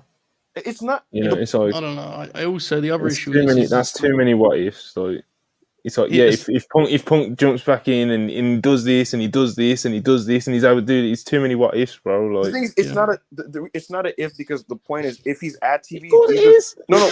My point is, it's a hypothetical. If Phil is at TV, these are things that he will be doing. That's my point. Like, those things that I'm listing, he's just going. If he's at TV, he's 100% going to be ghost producing aspects of the show. He's 100%. That sounds like it would go really well. That's the thing is, it's one thing to bury the hatchet, but then how the hell are they going to maintain that relationship? There's no evidence they can. They did it for like 6 months. You know, Well, it's like I don't think Monty. This is I don't think that you're gonna be like, all right, shake hands. All right, hey, Evil Uno, he's producing your match. You know, I don't. they will never be able to get. Even if they buried the hatchet and did business, it would never be the same as it was when he first came in because that's just so much has happened now. You know, and and there's no evidence that that he would be the adult in the room in that situation. And let me be clear, the other party doesn't need to be because they can very, very fairly just say, fuck that dude. You can't argue with them doing that. Like, that's absolutely fair. And it's just, And I guess what I'm really actually trying to get at here is no matter what you do, Dynamite has the best time slot. It's the 8th show, right? Yes. And I think that Dynamite has more, on paper, dynamic, explosive talent and in-ring wrestling on any given Wednesday if they really want to do that than like a Collision for the most part. But Collision is the coherent, logical show. And I think a combination of these things is a Dynamite that we have seen in the past. Because I thought that the CM Punk era Dynamite that had the Elite and all these other key talents was like the perfect balance and mix and buffet of all of these things. And it's why I loved AEW. And just looking out now and realizing that it's never going to be that just makes me know that it's not going to reach its potential. And so to me, this is the biggest issue in the company, actually. So I'm not saying it's not a big issue. I'm just saying that like everything just doesn't fucking click back into being all rosy. Yeah, we don't just go back to late 2021 just because Punk and the Elites. Like, that's not how it works. Like, there's fundamentally things wrong with the product and the way it's. But like I said, don't really want to get into it too much because we've literally got like an AEW show on Thursdays, which will be after Dynamite where we can pick it apart even more. So. Yeah. Glick Folan, appreciate Super Chat as always. Will Chisholm, again, appreciate you, brother, $5. Do you think the 2 members of the House of Black that still want to go back to WWE? Do you think the 2 members of House of Black that still want to go back to WWE? Yes, do you think they still do, right? I guess is the... Yeah, I get... Malachi, it wouldn't surprise me. I think Buddy's very much in a place. He's just got engaged to Rhea, so it's like that's always going to be a big part of it because you don't know how much that weighs on there. Like, but what would Malachi's schedule be if he went back? He works like once a month. He's back on the road, bro. Because he couldn't be a part-timer. You can't do the AEW schedule bullshit. WWE. Can he do that unless you're Roman? You know, if you're Roman, no, yeah, okay, you know. By all accounts, he's pretty beat up, right? I think his back and such. I don't know. I don't know what his exact injuries and stuff are, but you know, all wrestlers are beat up. Yeah, certainly are. Yeah, you know what I mean, though, right? It's a weird one. Yeah, I'm not sure on that one, bro. I'm not sure, mate. Darren Walker, £5. Appreciate you as always. Forget all in. The biggest match of the weekend is Tyrus versus EC3 for the NWA World's title. Biggest match of the year. I know Manny is excited for it. Manny? I'll watch it. NWA is on a remarkably generationally bad multi-year run right now. Yes. Showtime Spurs, $5. Appreciate it. Maybe if a certain suburban Chicago Quaker wasn't such a buzzkill, more people would enjoy coming to work on Saturday. Oh, well, come on, bro. Yuzora Hart, $10. Appreciate it. What holds AEW back is not booking top guys against each other. New Japan has top guys wrestle all the time. It suffers when they run out and have to make Evil or Finley hot, but AEW has a surplus of guys. AEW has a lot more top guys than New Japan does. New Japan only has 4, 5. AEW has yeah. Wait, that's his point. And like what New Japan does is the top guys that they do have, they have them working each other a lot. You know. Yeah. The point was they wouldn't run out of guys to work. Was the point, Manny? Whereas New Japan, I know. I remember in 2021 when even in 2021, I remember me and Joe would talk about quite often. I think even Ibu as well at times, and many people talked about with AEW. About AEW. Like even when AEW was hot, it was still kind of like you could do a bit more. Right. You know, with those top star versus top star matches, you know, like that exact point that was made in the super chat. Like, you've got so many top guys, you're not going to run out of matches. Look, empty the clip, man. You know, Yeah. and it's very much looking back on that in hindsight as well. It is kind of like a shame because it's like you look at the dynamic of the company now, and it's like you can't empty the clip. You know, like you can't just do Punk versus Omega like you maybe could have done when Punk was first coming in. You know, you can't do a lot. You can't do some of these things now. So it's you know. I remember that was a talking point when Cody left, and people kind of was like, "These are all the matches we didn't get." Remember that was like a thing. People were saying at the time he was the first big name that left, and it's a real thing. So I mean, Brian and Punk have Brian and Punk even shared the screen? No. Besides that one time where he teased them, I think, and he wasn't even in the company yet.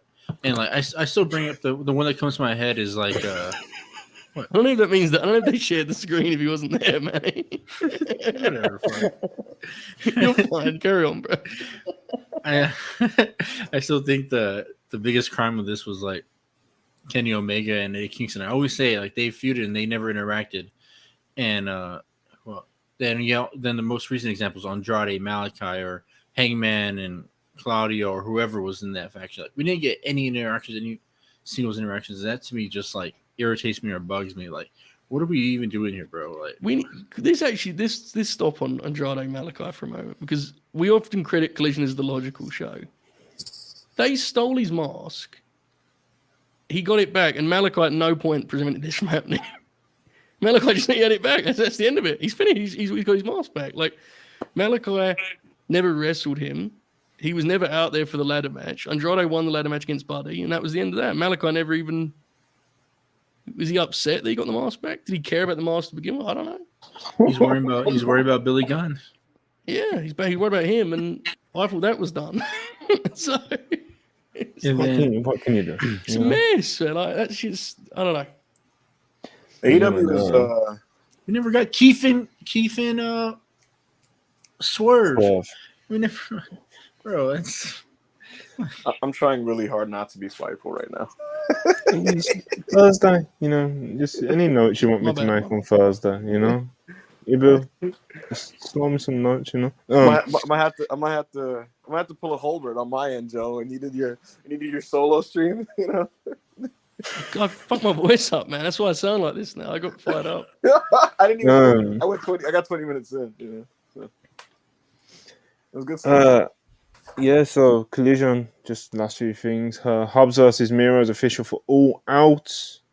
You know, we didn't, as we've mentioned, it would have been a bit more ideal if both of the stars were actually there. But we did get a pre-tape from Miro. Hobbs was there. Shout out to him. Shout out wrestlers that go to work every week. You know, it shouldn't be as rare as it feels these days. You know. But yeah, obviously the main thing from Collision that most people are were pretty happy with coming out of it was Christian versus Darby. Don't think anyone was expecting it to be anything less than it was, which was a really great main event. You know, Christian he just gets it. You know, he fucking rules. I know it's a cliche, but talk about a guy that just gets it, bro. And Darby's just so like. There's no one like Darby, you know. He's great, bro. He's one of the great wrestlers like around these days, and true unique style. And when he meshes with people like Christian who just get it, you know, you get a bit of magic. You know, you get some real music, don't you, man? Darby is a man that loves this game. He's doing 2 feuds, wrestling on 2 shows, and he has one big match coming up, and then He just wrestled Christian, so yeah. And then he has a double coffin match, and then he has All In for 2 weeks. I'm like, this guy just loves his business, and he goes out there and dedicates it, man. He goes out there and puts it on the line, and we need more guys like this on TV. You know, just crazy guys. Loves the game, loves the hustle. 2 concurrent programs. Excellent anytime he gets in the ring. Going to indie shows with Sting, you know. This is a real dog, man. You know, Darby Allin's a fucking beast. Comes to work. I against your wishes, Monty, I did watch this match while we were on the podcast. And it was awesome. It was fucking great. You know? Darby, bro, It does it doesn't exactly what you'd expect it to, in the most complimentary way possible, Yeah. So reliable. Joe, this was a great bit of business, wasn't it? It was, mate. I think Darby's probably the best TV wrestler in AEW short history, right? I think kind of comfortably so. Output and the quantity is there, and so is the quality. He's tremendous. But Christian Cage is like, this was his third singles match of 2023, and it was his first that wasn't like a gimmick match because he had the buried alive thing and he had a ladder match with Wardlow, right? So this is his first straight up singles match of the year, and he's like, I'll go like 20 minutes, I'll do it with a turtleneck on, and like he doesn't really wear tights anymore either. He's just kind of out there just grappling, just doing his thing, and he's just so smooth. He's like one of the most effortless wrestlers I've seen, genuinely. And he's still so good. Such a smart wrestler, some great transitions in that match. Loved it. And it's one of those deals of like, it's the perfect TV main event. I'm not necessarily going to argue it's like a match of the year candidate because it's not. But it's just everything they did had some meaning to it. You were engaged throughout. It wasn't like waiting to get to the finish. They were always doing stuff, and Christian's great at those little details and such. So I loved the match. I know we shouldn't praise this, but me and Joe saw SummerSlam 2013, and he had a match on there with Del Rio, and that match was really great. And then watching the next night, watching Christian versus Darby, I'm like, this man still has it. His brain must have been rocked a few times, but he still has it. He knows what to do and how to make everything meaningful. And right. Man, it's just like watching fine wine age. This is what's supposed to be great. The biggest compliment I can give him as a genuinely great worker is the more you watch a Christian Cage, the more you appreciate him. And so often, especially nowadays, the opposite is true. In terms of like you get used to someone's routine and the hits they play, and it's like, okay, cool. Christian Cage is so smart. The more you watch, the more you appreciate him. And I'm really thankful we still get to see him wrestle. It's really cool. Yeah, man. Great main event. Monty, the funny thing about him is like, he has this minimalist approach that you have to kind of pay attention to notice. Like, in that fantastic Buried Alive match he had with Jungle Boy, I remember pointing out that, like, I'm pretty sure he didn't do a wrestling move in the match. In this match with Darby, a similar thing happens where, like, he's transitioning out of holds and stuff, but he's not doing that many wrestling moves. Right. What a worker. What a worker. How great was it he's working, Yeah.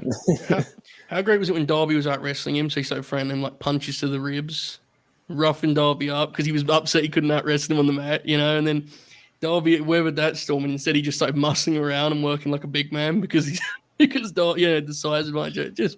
It's crazy because the thing is, Joe, his move set to be a geek is actually cool and dynamic and fun and stuff. Yeah. And like he uses it when he's a babyface. But the fact that he's so good that he's like, when I go heel, I'm gonna get rid of all of it and still be fucking great. A lot of people can't do that. Jack Perry is actively struggling with this right now. Hey man, what about that double down? You never see a double down like that where it's usually a lariat or a double clothesline where they fall down. They did a double headbutt and they just went down and the crowd went up for it. And I just stood up and applauded. Like, this is just fucking great stuff. It's a great point, Manny. And what made it even more interesting was they did the double headbutt and then they followed it with the double crossbody. They did they doubled up on those. Mm-hmm. I was like, and it worked because the people got a chance to almost build on their excitement, because it wasn't a red hot crowd and they was given very little to react to for the previous 90 minutes. So they really built them up and got them where they needed them. By the finish, they were rocking. So tremendous.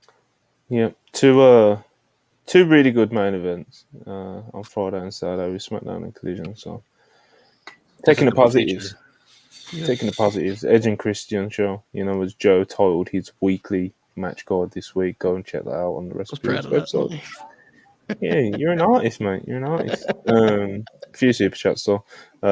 Carl Rose objective, $2. Appreciate it. Keep up the good work, peeps. Enjoying the shows. We appreciate it very much. We appreciate everyone who tunes into us just rambling about graps. Will Chisholm again. Really appreciate you today, brother. $10.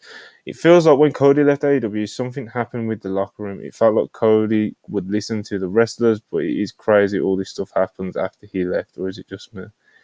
I think it's a little bit of both. Like, it is an insane coincidence, and Cody definitely did, harmonize certain parts of the locker room. But to say it was like he was like the overarching one, I don't think it's the case. You know, it's been alluded to many times by people that have been and gone and reported, etc. That there is absolutely kind of it's it's a cliquey locker room. It's you've got certain areas, certain people, but people have got the groups, and some people can manage certain groups, and some mix well, some don't. It's Right. it's one of those locker rooms, mate. It's one of them locker rooms. Absolutely. The take on Cody always was that, for better or worse, he took the EVP thing seriously, which frustrated some people because he acted like their boss, and others appreciated it because he was always kind of front facing, and that genuinely divided people, like legitimately so. So Can't please everyone. No, it is what it is. Like, yeah. Oh, this is spiteful. Moises Caicedo, $10. The elite seem checked out. I know from experience that once you get the bag, the grind doesn't make sense. What's the point of working if you're on an 4-year deal? I mean, that's very spiteful. That's all I've got for that. Will Chisholm again, $5. Does Tony Khan hate Keith Lee because now it feels like he got him?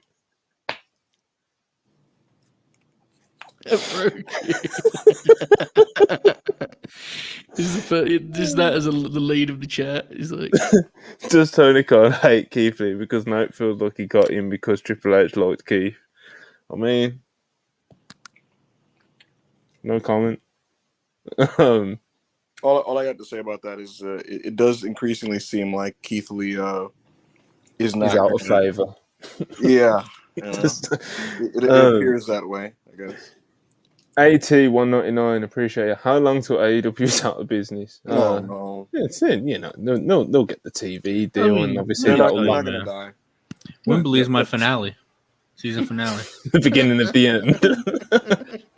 I'm gonna put AEW on a weekly trial now. I mean, every week we're gonna go from there. Week by week. If it's not good, I'm not watching the next week. And after that, I'll text Monty and just be like, I don't know about that Thursday show. But they'll be fine. They'll remain in business, I don't know if they'll remain in the Manny the Hooper business, but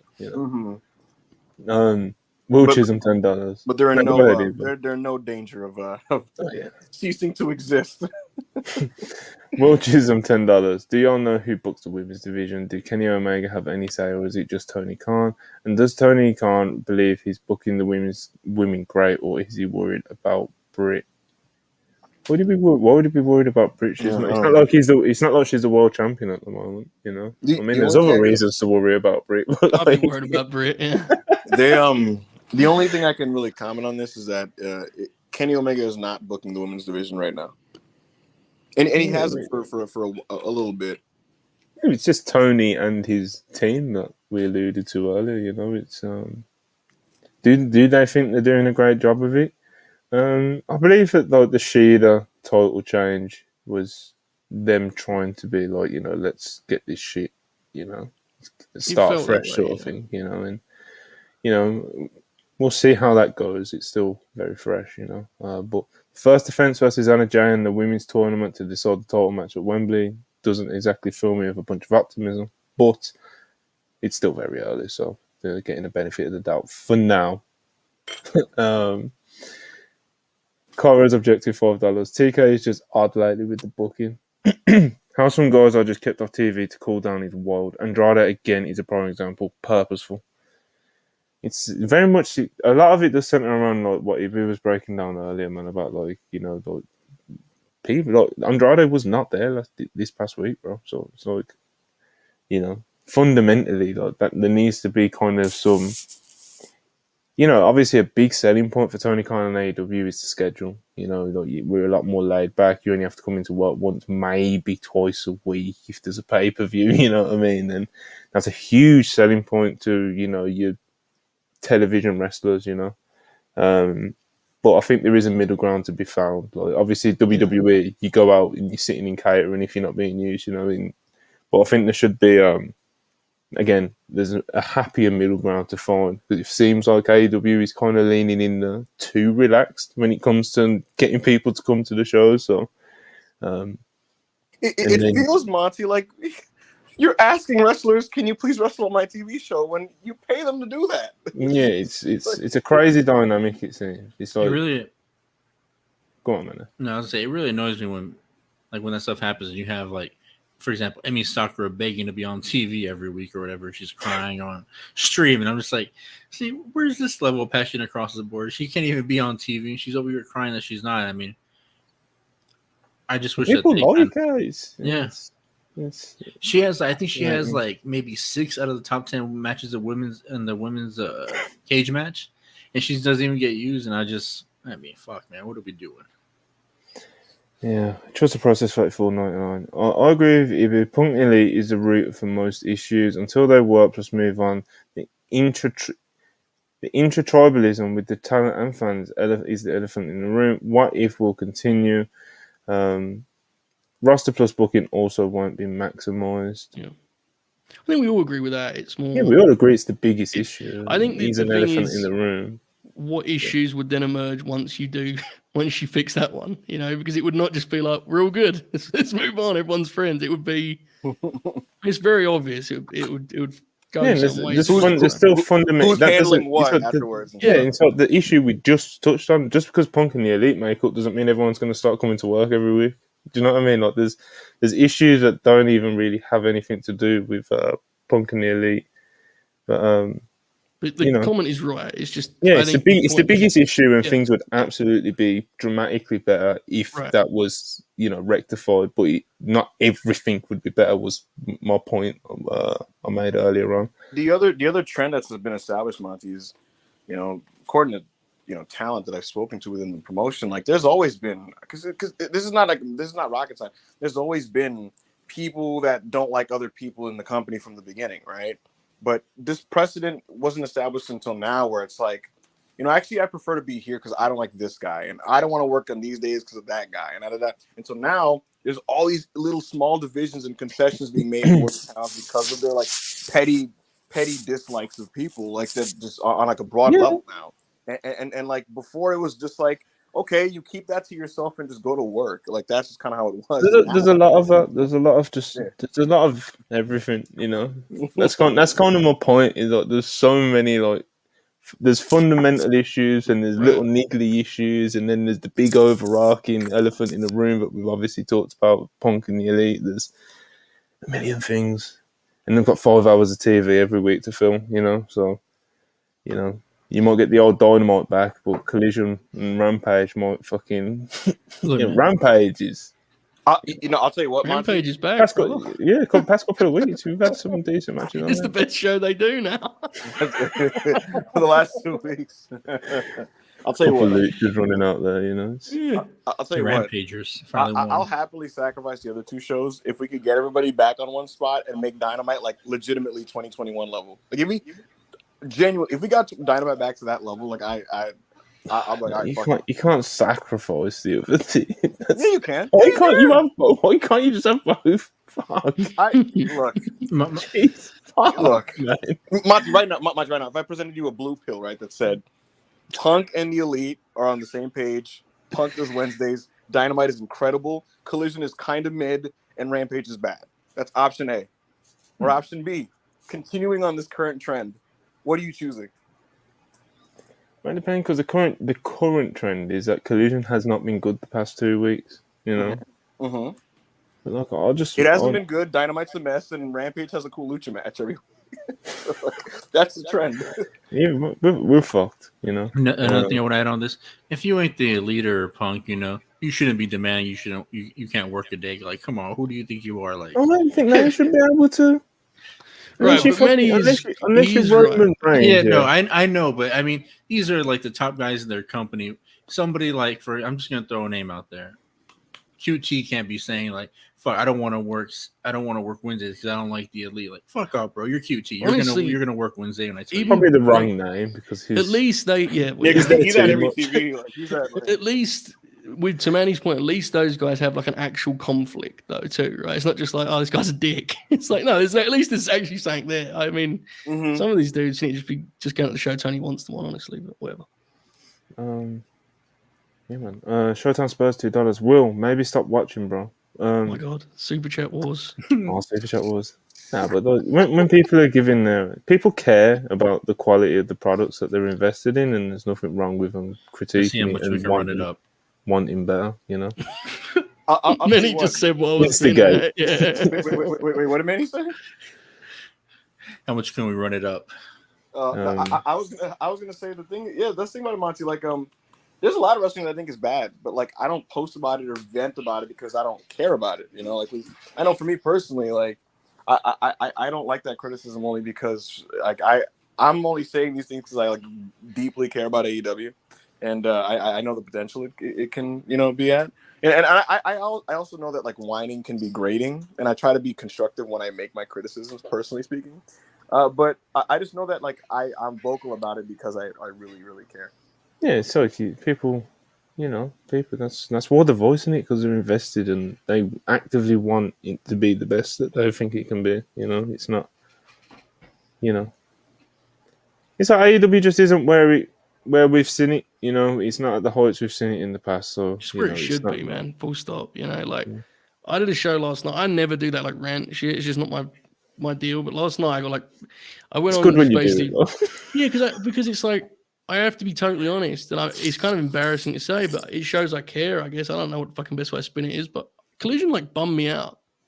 It's like this show's bad, man. There's nothing happening on this show, you know. And it's like TV time should be. I don't care how many hours you have; it still should matter. You still take pride in what you put on those hours. Look, man, I can't be dunking on people on Discord, like saying Collision's better than this show when they're putting out 2 weeks like this, man. I just can't be doing it, and that's like I don't know. I just think I know they can do better. Huncho 499 opposed Elite versus Punk feud AEW, where fans and talent all pushing in one direction. It is when the company truly will shine. Yeah, man, it would absolutely be a huge factor, but we'll see. Will Chisholm, $20, appreciate it. All I'm going to say is if Mercedes Moné and Naomi go back to WWE, we'll just sum in that one. All I'm going to say is if Mercedes Moné and Naomi go back to WWE without going to AEW or even a match, that's going to say a lot about Tony Khan's women's division. It sounds crazy, but would we be surprised? Definitely wouldn't be surprised at this point. Even when the rumors were at the height, I think I mentioned this. I think it was backstage actually, so I wasn't even on there. But like, I never really bought in Mercedes going to AEW. Even in January when it was like people were absolutely certain it was about to happen. Until the week of, when Dave Meltzer was like, "It's definitely not happening," and everyone called him crazy, and then it didn't happen. Yeah, I've never really bought into I will it. say that's probably like the most beast modern Dave Meltzer moment is that like everybody expected it to happen, and some people were even suggesting and reporting it, and in the height of it, he confidently was like, "No," and people were like, "Is Dave fucked? Is he cooked?" And then he was right. That was his Edge versus Sheamus.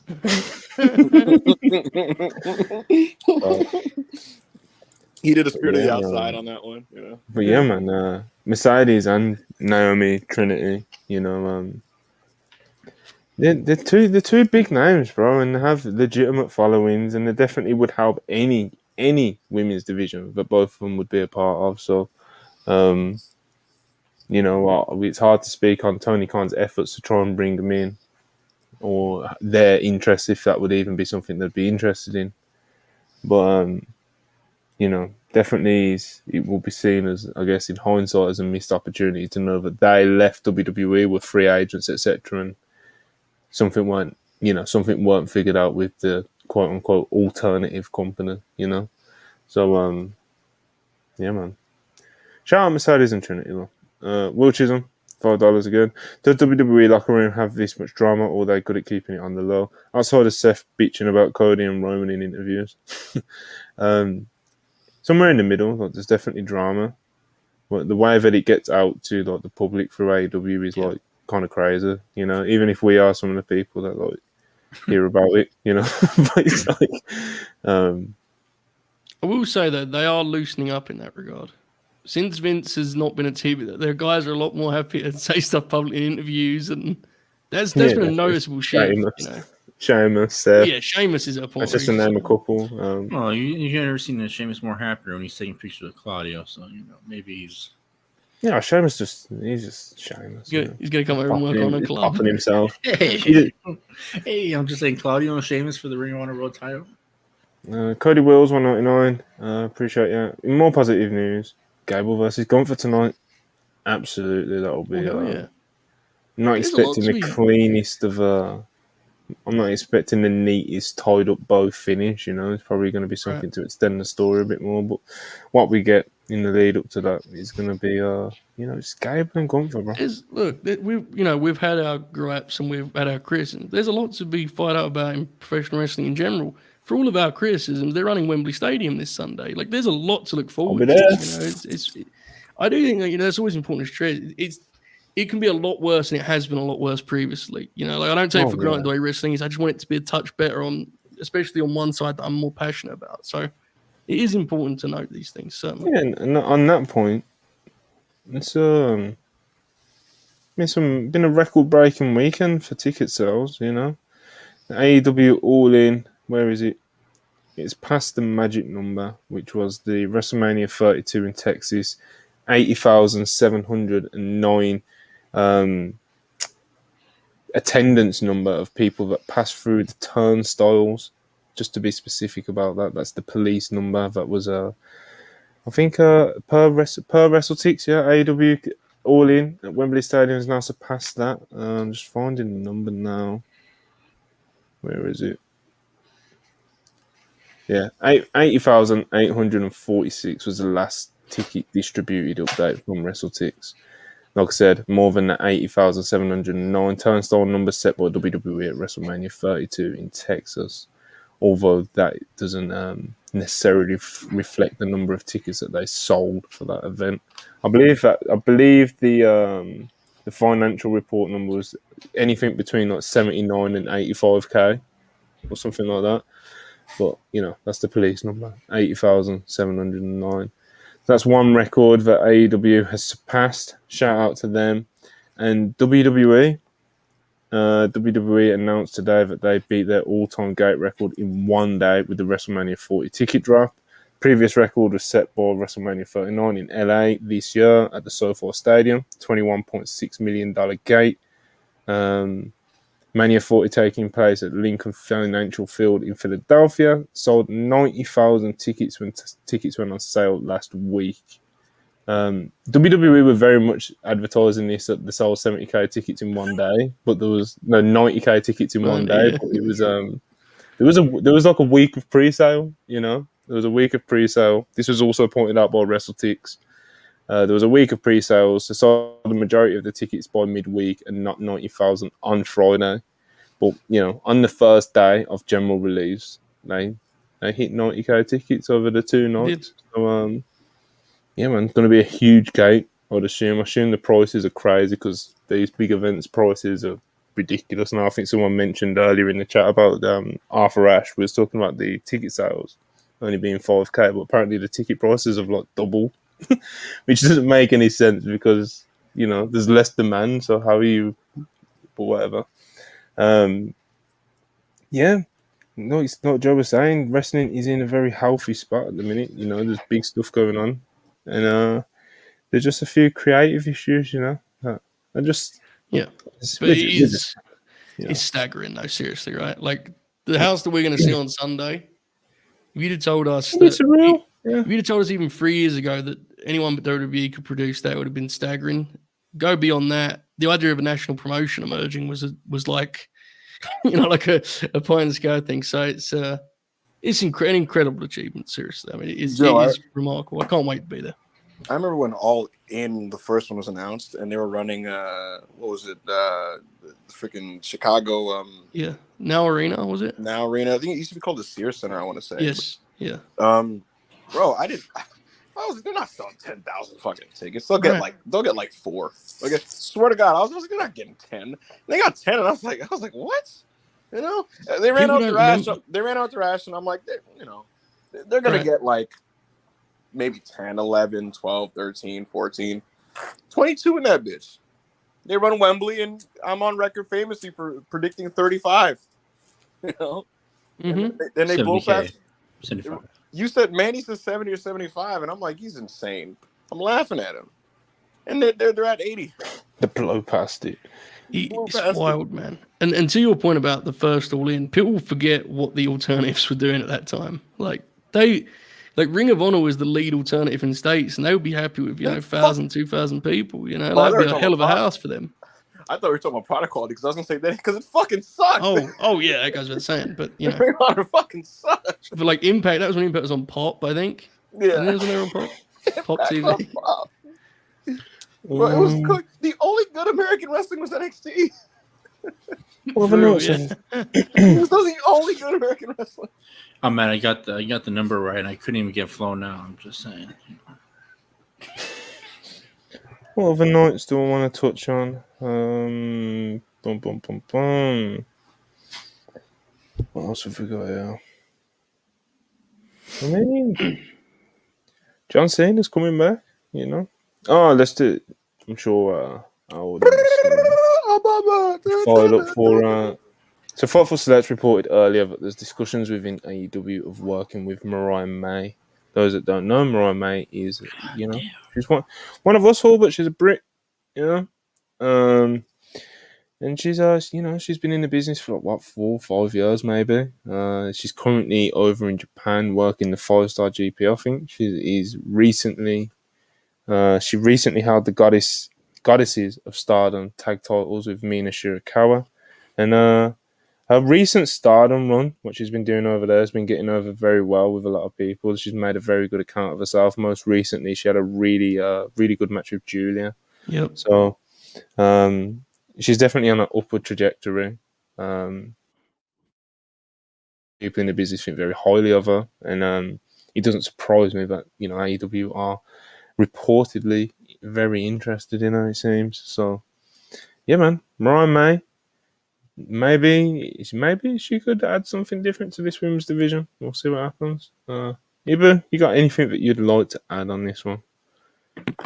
Yeah, I expect her to sign the contract if she hasn't already, and people within AEW see her as a big potential star for their women's division. And I don't know if I'm like I don't want to say I don't think so, because the sky's the limit, and she's somebody who she hasn't finished her development and her growth in Stardom. She went there and grew tremendously as a performer.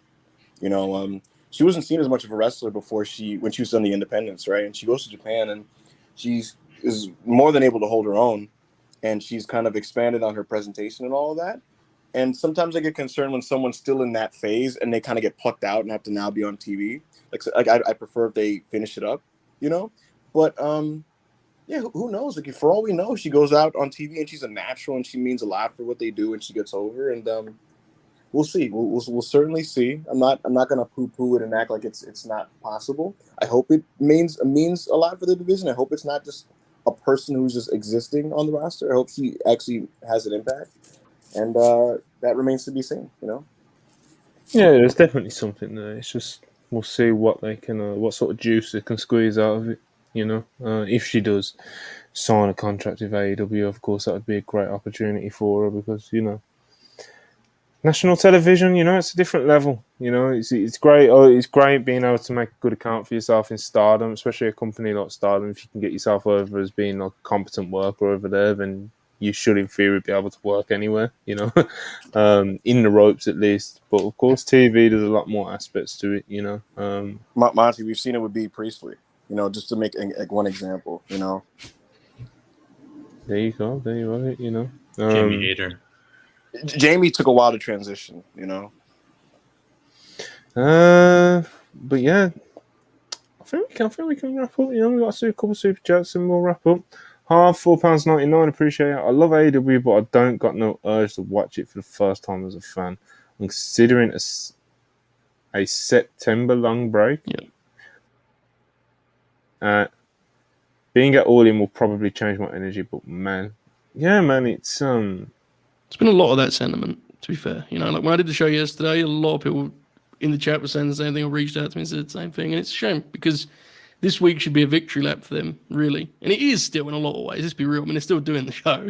That's what makes the criticism tough, because like anyone who disagrees or whatever can always deflect it with like, wow, there's Wembley this week. And it's like, wow. Because it's huge. Another pet peeve of mine is like when I say like, yeah, it's not I'm not into it or whatever, and they just hit me with, well, they're gonna have a great card and they're gonna have great matches and all that. I'm like, well, yeah, I know and all that, but it just seems like I kind of hate how that's what they rely on. Just like, oh yeah, shit, we're gonna have a great card, so who cares about the complacency with it.